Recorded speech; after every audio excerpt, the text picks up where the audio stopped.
Okay, everyone, welcome to another exhilarating episode of A&T Talk podcast. As you can see behind me, I'm going to be talking about WWE and AEW.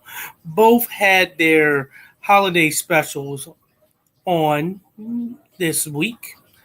Of course, since it falls on it, it falls on it. I'm going to go back about a week ago, not just this week. I'm taking the 2 weeks into this, so that means the previous week and this week into this rant.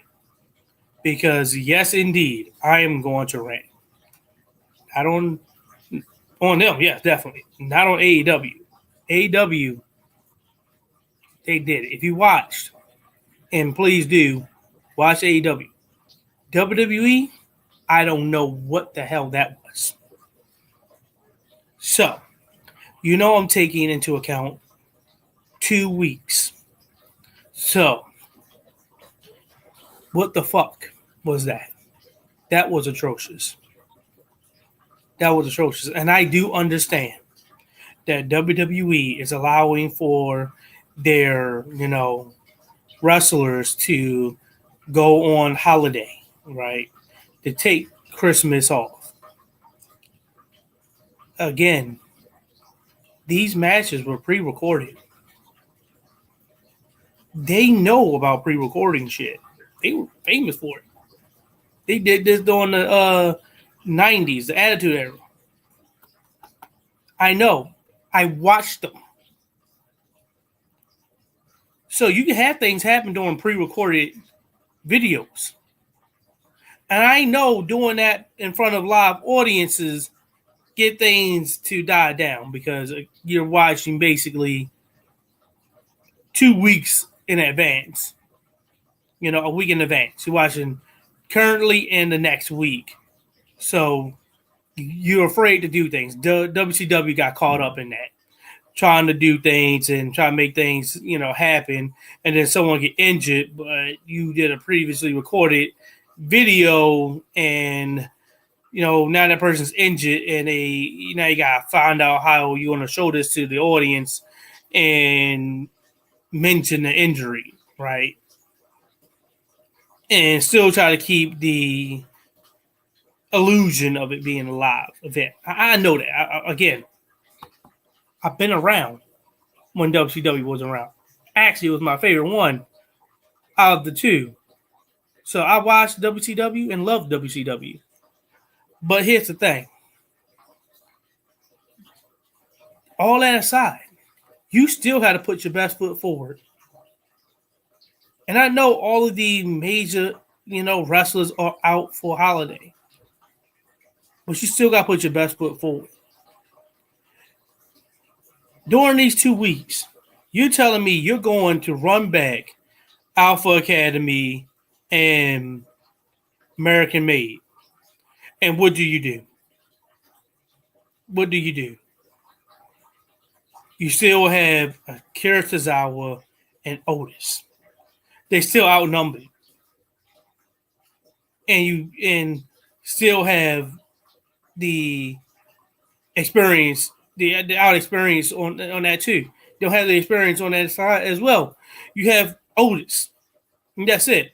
Basically, Otis is the only one that can wrestle. Akira Tozawa is trash.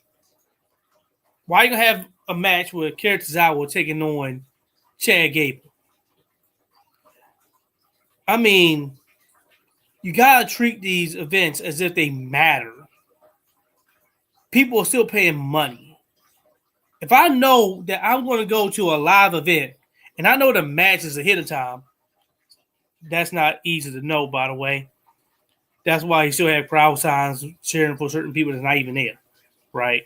Because not everybody knows the match is ahead of time, even today. But if I were to know the match is ahead of time, you think I'm going to actually pay to be in that crowd? To see Akira Tozawa?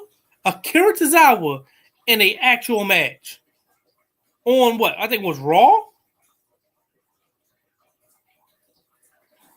A singles match. And then Alpha Academy gets in the ring as Chad Gable beating up on lowly ass Akira Tozawa. And they have a 3-1 advantage on Otis. And just because he's shaking his belly like Santa Claus, they get out the ring. Really? Really?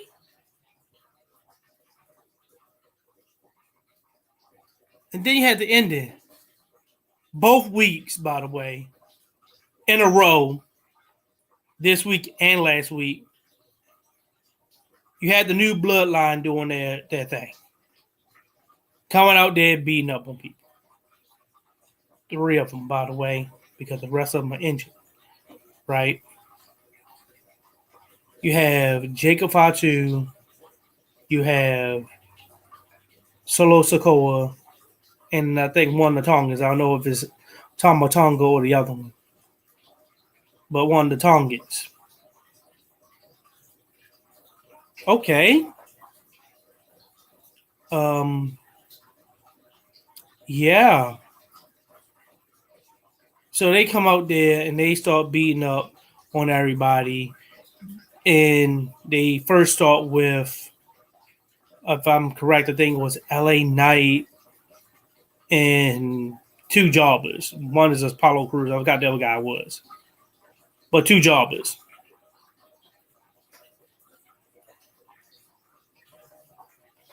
You think this is going to go anywhere? You think this is going to go anywhere? Or you think by the time January 6th pop up, all this is forgotten?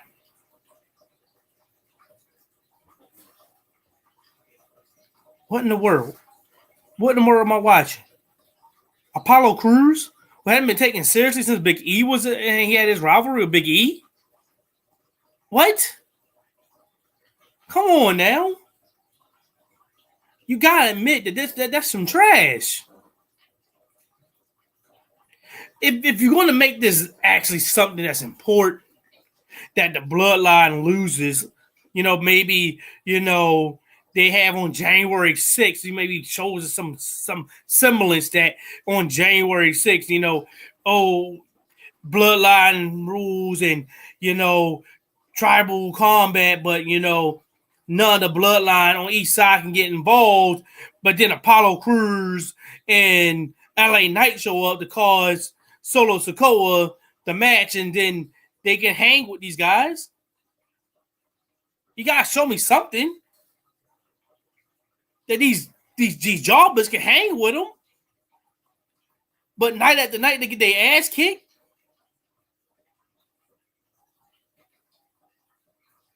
What?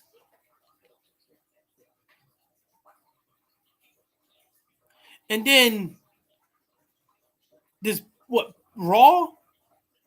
You have Jay and Sammy get taken out by Solo and the rest of them, and nobody comes out to save them on Christmas, because this is going to be a Christmas day.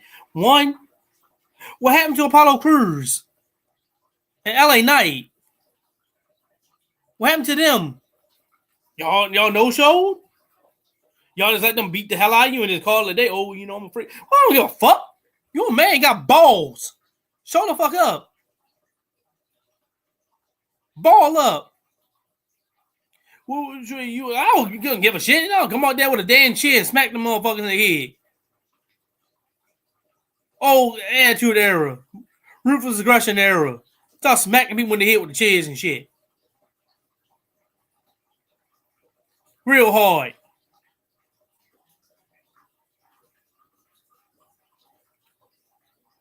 I mean, show up. Show that this matters. I mean, you gave us trash. And on AEW side, you had the Continental Classic going on. Will Ospreay. This beautiful heel turn. I don't know where the hell this was at with Ricochet. They're throwing shit in the ring like old WCW. What? They in WC they in ECW's old home, the Hammerstein Ballroom and whatnot, and they throwing trash in the ring at this man.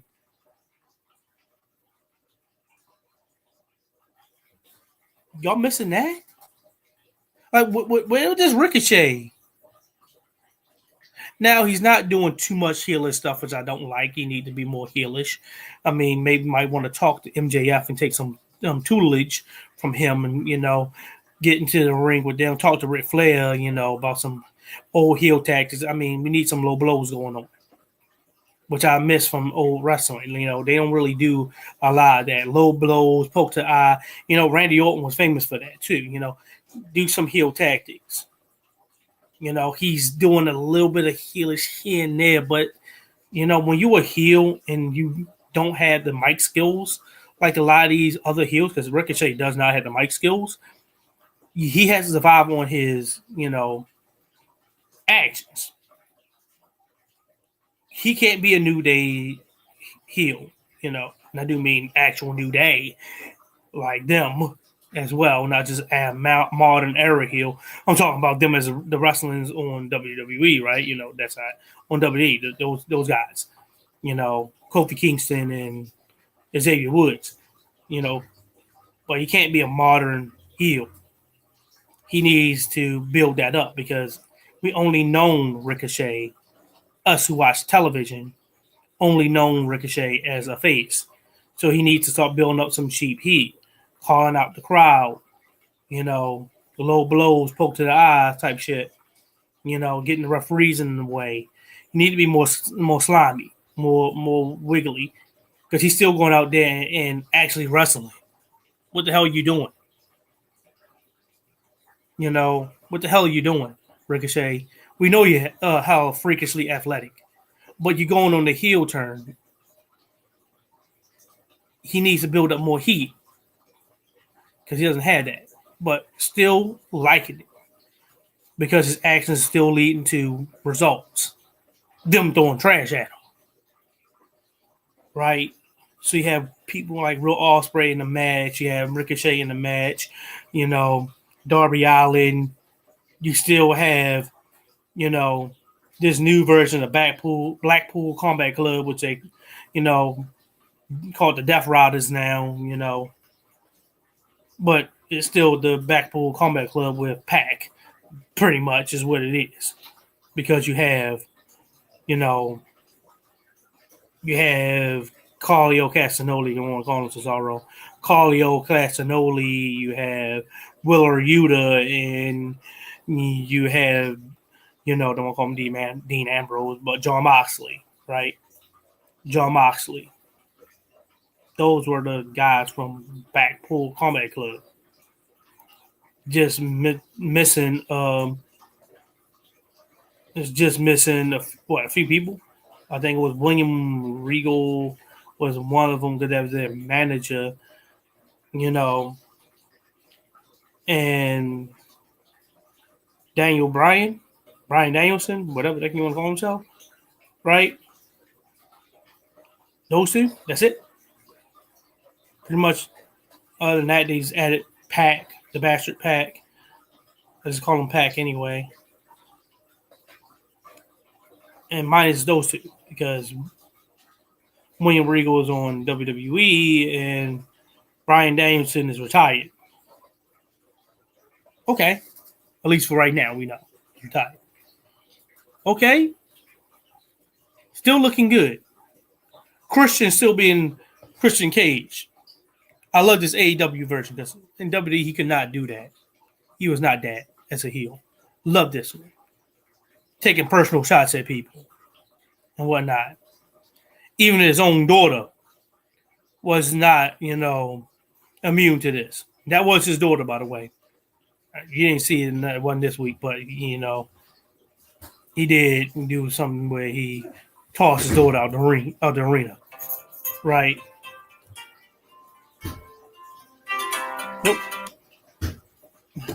Nope, get that out of there. Bill collectors. But, you had that happening, right?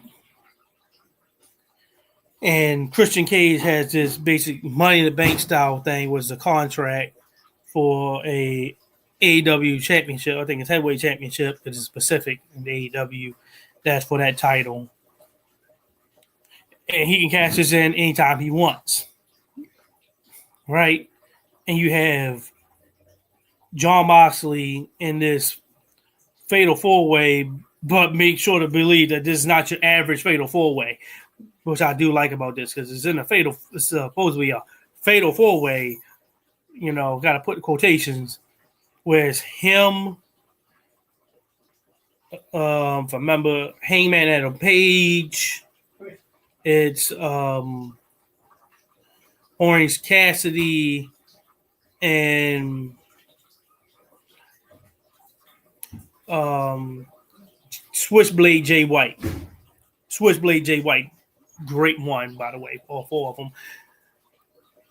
But in this fatal four-way, which is different than what you would normally get in a fatal four-way with wrestling, everybody is having feuds with each other. This is really bad for Jon Moxley because all three of those guys in their mind says, I don't care about really getting the title as much as making sure that man right there, Jon Moxley, don't get it.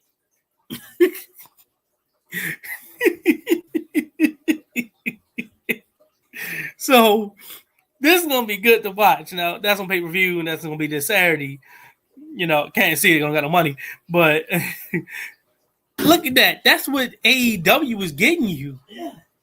Right? That's what AEW back there, that they giving you. You got Claudio Castagnoli, Wheeler Yuta, and Pac as the trio champions in a actual, faction with Jon Moxley running shit. So the trio's titles actually look like they are on people you will never get it away from. Right?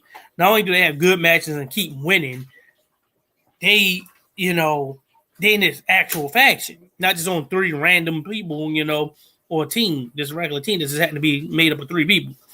It's an actual faction. So that's pretty good as well, which I love. Right? He had the Continental Classic going on. I think it's for the Continental title or for a shot at the title, whatever the heck, right? How they do it. Because sometimes it's either or. Sometimes they say it's for the actual title because it's vacated. Sometimes it's not. Doesn't really matter in this situation. And each match matters.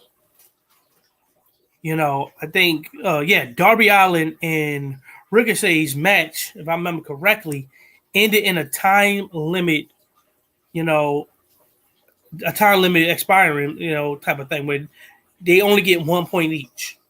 And that's what I like about this point system. It's not just based on wins and losses, right? Because now if you get a draw, that might be better for the other person who has more points than you do.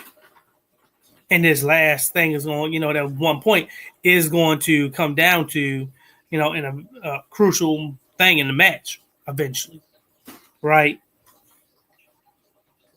And so it's going to be great seeing the end of this thing, right? And they got Tony Storm on there, as Tony Storm, now timeless Tony Storm.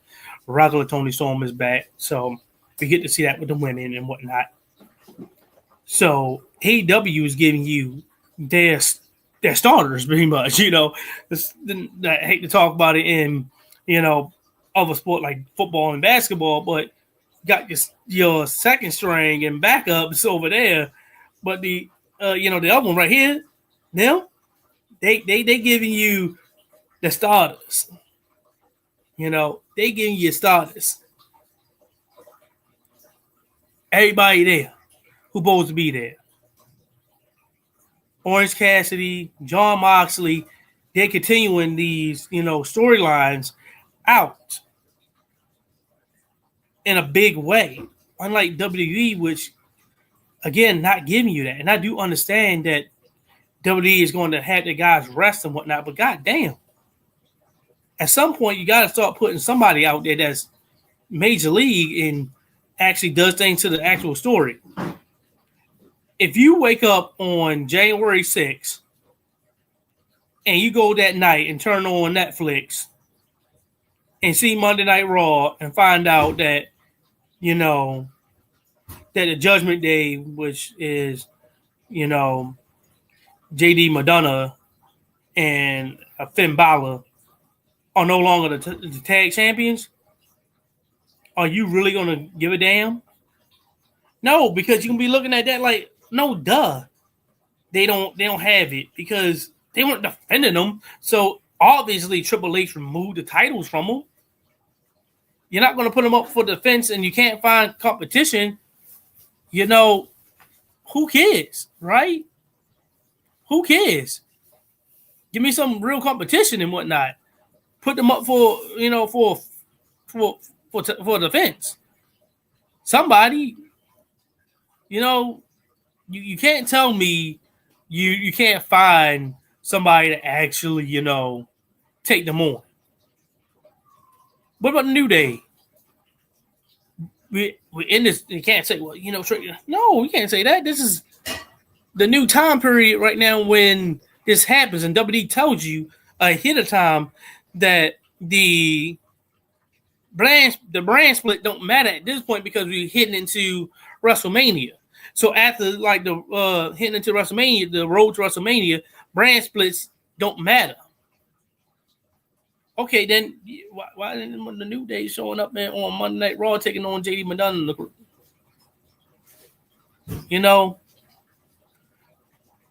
Why aren't you having people go after those titles and actually take them from them? They should be infused. You shouldn't be having Finn Balor, Damian Priest at 1 million. At some point, you gotta look at him and say, "No, sorry, Finn, you gotta put that down." I know you want to hit back that rivalry with Damian, but it's getting kind of stale. We gotta find something new, something fresh, right? You gotta make the actions that Bloodline 2.0 actually matter. So they going after Apollo Crews and LA Knight, and I don't even know who the other person was. You should make that matter. They're going to attack you, beat you up, and you have a rank-and-dank stake match with them, and that's it? And they beat you up after the match and call it a day? You're not going to show the hell back up? You're not going to have that lead to them losing, have, Solo Sikoa lose to Roman Reigns because of that? You're not? You're just going to let that go? Come on now. And I don't want to be attacking WWE because they've been putting on good stuff.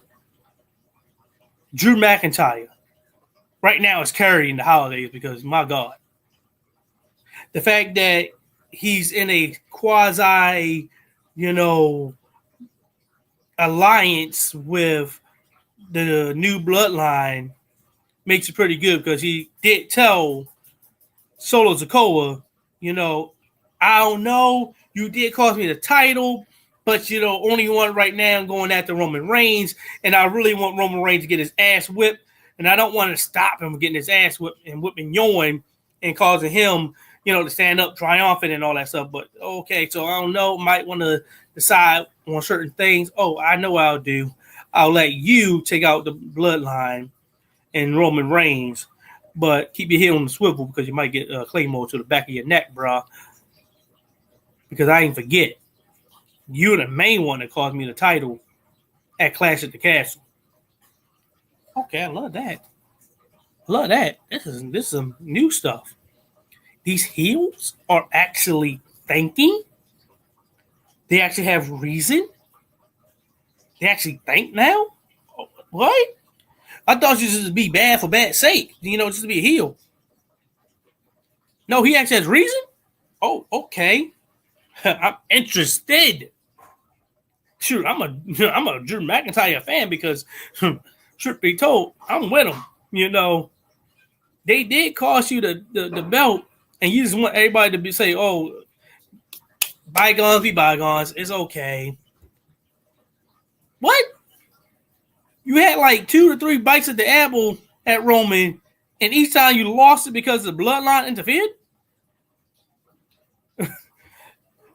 It wasn't Jimmy, it was Jay. If it wasn't Jay or Jimmy, it was Solo.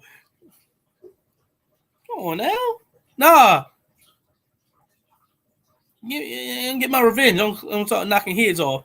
And Sammy, you joined them. You know, act like you didn't.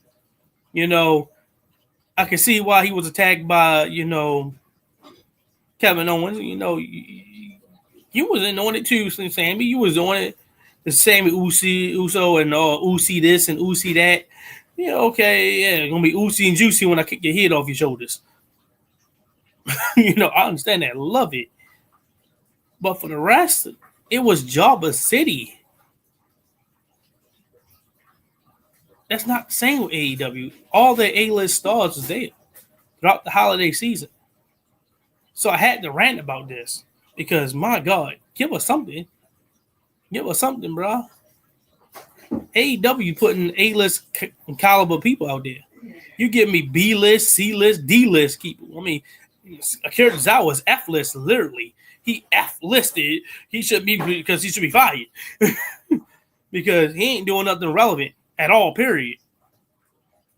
I love the fact that the Viking Raiders got the titles, but other than Judgment Day, what was you doing? Who else coming after you? Because I'm tired of seeing JD Madonna and Finn Balor on my screen, bruh.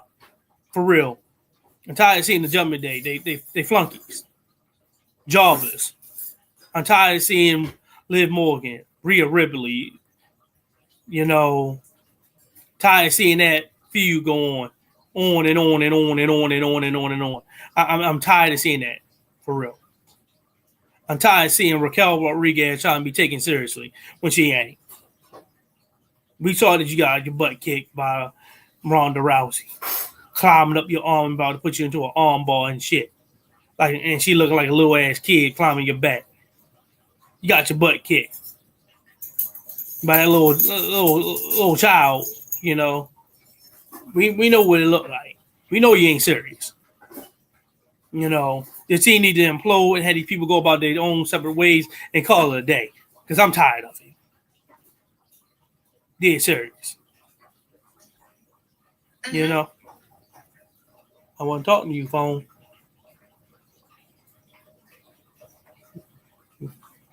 Like I was saying, I'm tired of it. They need to do some more stuff and get some more stuff happening. I know you're trying to hold off until January 6th because this whole big thing with Netflix and whatnot, they can handle it. I've seen the football game with the Ravens and whatnot and the Kansas City Chiefs. If you can handle football, you can definitely handle WWE. WWE ain't going to have that many fans as football would. So they can handle it. No buffering on my end, at least. As much as I was watching it, I don't know if they can handle it for a whole 3 hours. I'm not going to be, watching a whole 3 hours of wrestling. I already tell you that because they don't have the caliber of people like they used to. So it's going to be kind of boring, drag and whatnot. At least I know I got basketball to look at sometimes too. Once football starts to go away, so I can turn to that when the stale matches are coming on. The piss breaks, if you know what I mean. But yeah, I'm going to go ahead and call it a night. I had to rant about this. This was ridiculous. AEW was giving you A-list caliber stuff, and people didn't watch it. Something's wrong with them. WWE gave you D-list. I'm sorry. D-list individuals with a few A-list to try to hold the night with Drew McIntyre. He was like the only A-list caliber person there. Everybody else was jobless, for real. Or wasn't even doing anything to actually carry on the actual storyline. They weren't doing anything for real. Seriously. Bloodline just beating up on people and it leads to nothing. I was tired of that when they were doing it with Jimmy and Jay and Roman. I'm fucking tired of it already with the 2.0 version. Because you're going to beat up on these people and they're not going to show up at the end of the day to actually carry on the actual feud. It's going to be senseless. You're going to get beat up and then you're going to act as if it never happened. I'm tired of it. So anyway, this is going to be where I end the podcast, guys. AEW did it up this holiday season. If you were a WWE fan, I'm sorry. Shut up. Bill collectors. If you were a WWE fan, they did not do you good. If you was watching AEW, yeah. Sorry, they gave you everything. The Continental Classic was a classic. And I'd love to see the end result of it. Anyway, I'll end the podcast. Later, guys.